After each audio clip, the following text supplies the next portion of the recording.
Chapter 6. The Most High manifests to Mary our Mistress additional mysteries, and shows her the works of the sixth day of creation.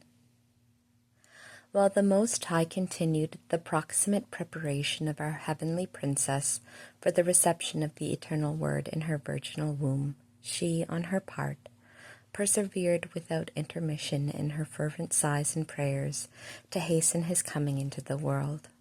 When the night of the sixth of these days, which I have begun to describe, had arrived, and when she had previously been elevated by still more profound illuminations, she was again called and invited in spirit to the abstractive vision of the divinity. Although this happened in the same manner as at other times, yet it was accompanied by more heavenly effects and by a more profound insight into the attributes of the Most High. She remained 9 hours in this trance, and issued from it at the 3rd hour. Yet although the high vision of the essence of God ceased at that hour, the Most Holy Mary continued to enjoy another kind of vision and prayer. This was indeed inferior to the first, but in itself was most exalted and more excellent than that experienced by any of the saints of the just. The gifts and favors so far described partook more and more of the divine during the last days preceding the Incarnation, without at the same time being a hindrance to the active occupations of her married state. For here Martha had no right to complain that Mary forsook her in her ministrations. Having seen God in this vision, she was immediately shown the works on the 6th day of the creation of the world. She witnessed, as if she herself had been present, how, at the command of the Lord, the earth brought forth the living beings according to their kinds, as Moses says. Holy Scripture here refers to the terrestrial animals, which, being more perfect than the fishes and birds in life and activity, are called by a name signifying the more important part of their nature. She saw and understood all the kinds and species of animals which were created on this 6th day, and by what name they were called.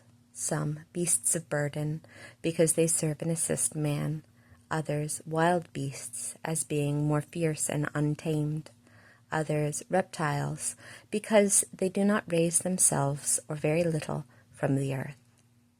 She knew and comprehended the qualities of all of them, their fury, their strength, the useful purposes which they serve, and all their distinctions and singularities.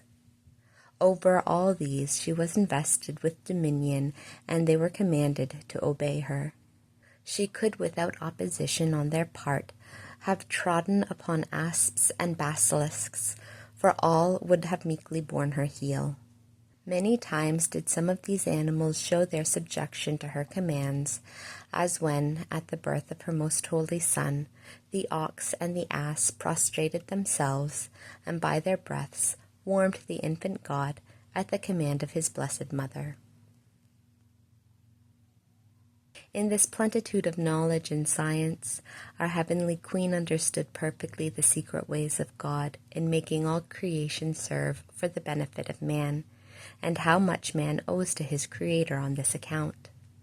And it was most proper that she should possess this knowledge and understanding, so that, with it, she might be able to give fitting thanks for these blessings. Neither men nor angels have done so, failing to correspond and falling short of their duty in this regard. All these voids were filled by the Queen of all, and she satisfied for the debt of gratitude, which we could not or would not pay. Through her, divine equity was duly satisfied, considering her as a medium between itself and the creatures. By her innocence and gratitude, she became more pleasing to His Majesty than all the rest of the creatures. The mysterious advent of God into the world was thus being prepared, for the last hindrance was removed by the sanctification of her who was to be his mother. After seeing the creation of all the irrational creatures, she became aware how the most blessed Trinity, in order to complete and perfect the world, said, Let us make man to our image and likeness. And how, by virtue of this divine decree, the first man was formed of the earth as the first parent of all the rest. She had a profound insight into the harmonious composition of the human body and soul and of their faculties, of the creation and infusion of the soul into the body, and of its intimate union with the body. Of the structure of the human body and all its parts, she obtained a deep knowledge. She was informed of the number of bones, veins, arteries, nerves, and ligatures, of the concourse of humors to compose the befitting temperaments, the faculties of nutrition, growth, and locomotion. She learned in what manner the disturbances or changes in this harmony caused the sicknesses, and how they can be cured. All this the most prudent virgin understood and comprehended without the least error, better than all the wise men of the world, and better than even the angels. The Lord manifested to her also the happy state of original justice, in which he placed the first parents, Adam and Eve. She understood their condition, beauty, and perfection of innocence and grace, and for how short a time they persevered in it. She perceived how they were tempted and overcome by the astuteness of the serpent, and what were the consequences of their sin, and how great were the fury and hate of the demon against the human race. At the vision of all these things, our Queen made great and heroic acts of virtue, highly pleasing to God. She understood that she was a daughter of these first parents, and that she descended from a nature so thankless to its Creator. In the remembrance of this, she humiliated herself in his divine presence, thereby wounding the heart of God and obliging him to raise her above all that is created. She took it upon herself to weep for the first sin, and for all the rest that followed from it, as if she herself had been guilty of them all. Hence, even at that time, that first sin might have been called a fortunate fault, which caused tears so precious in the eyes of the Lord, and which earned us such sureties and pledges of our redemption. Rendering worthy thanks to the Creator for the magnificent work of the creation of man, she reflected deeply on his disobedience, the seduction and deception of Eve, and she inwardly resolved to yield that perpetual obedience which these first parents had refused to their Creator. So acceptable in his eyes was this subjection, that his Majesty, in the presence of the heavenly courtiers, decreed the immediate fulfillment and execution of that which was prefigured in the history of the king Ahasuerus, by whom the Queen Vashti was repudiated and deprived of royal dignity on account of disobedience, while the humble and gracious Esther was raised to her place. There was an admirable similarity between that event and these mysteries, for the exalted and true King, in order to show the greatness of his powers and the treasures of his divinity, had prepared the great banquet of his creation, and having spread the liberal repast for all the creatures, invited the guests, that is, the human race, by the creation of its first parents. Vashti, our mother Eve, disobeyed, failing to submit herself to the divine command, and now amid the wonderful acclamation and jubilee of the angels, the true Ahasuerus ordered the most humble Esther to be on that day elevated to sovereignty over all creation. This Esther being none other than the most holy Mary, full of grace and beauty, chosen among all the daughters of men as their restoratrix, and the mother of his Christ.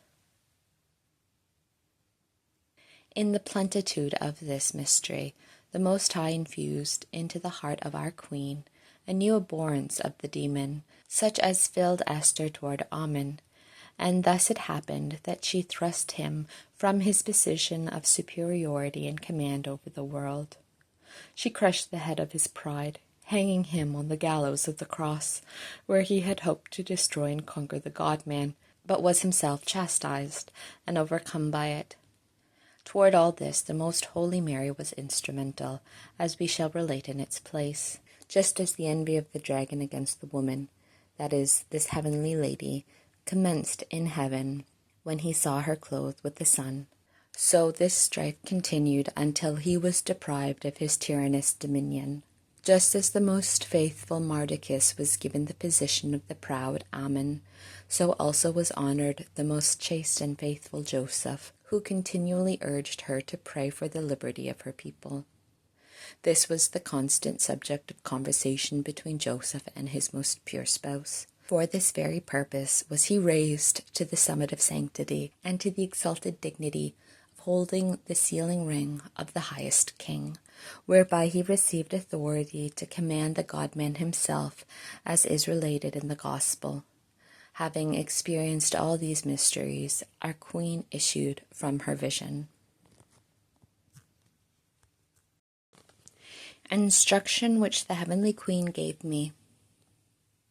Wonderful, my daughter, was the gift of humility which the Most High conferred upon me in the event described by thee. And since his majesty does not reject the prayers of those that dispose themselves to receive it, I desire that thou imitate me, and be my companion in the exercise of this virtue.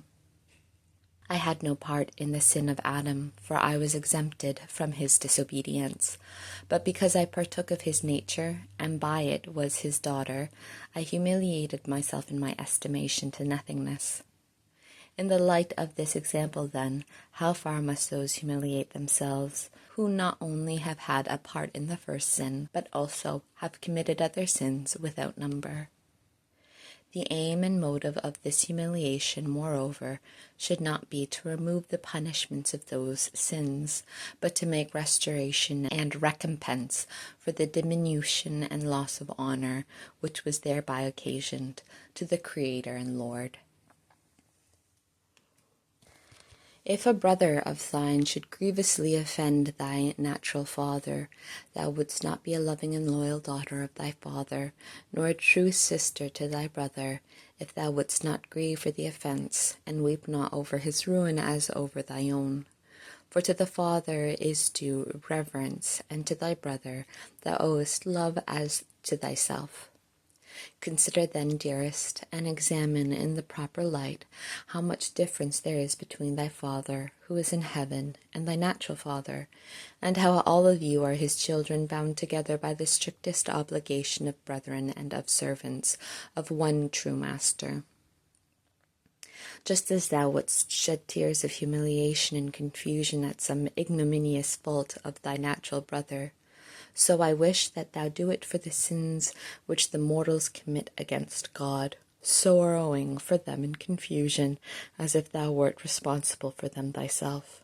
That is what I did at the thought of the disobedience of Adam and Eve, and of all the evils which ensued therefrom to the human race.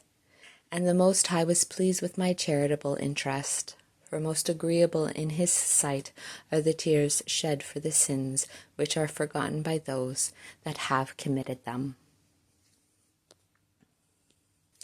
At the same time, see thou bear ever in mind that no matter how great and rare are the favors received from the Most High, thou do not despise the danger of sin, nor contemn the solicitous and humble performance of the ordinary duties of precept and charity. For these do not oblige thee to leave the presence of God. Faith teaches thee, and inspiration should govern thee to bear him with thee in all occupations and places, quitting thyself and thy inclinations, but fulfilling in all things the will of thy Lord and spouse. Do not allow thyself to be led in these sentiments by the trend of thy own inclinations, nor by that which seems to agree with thy own interior liking and taste. For many times the greatest danger is hidden beneath this cloak. In such doubts and hesitations, let holy obedience be thy umpire and master. Through it thou canst decide securely, and thou wilt need no other criterion for thy actions.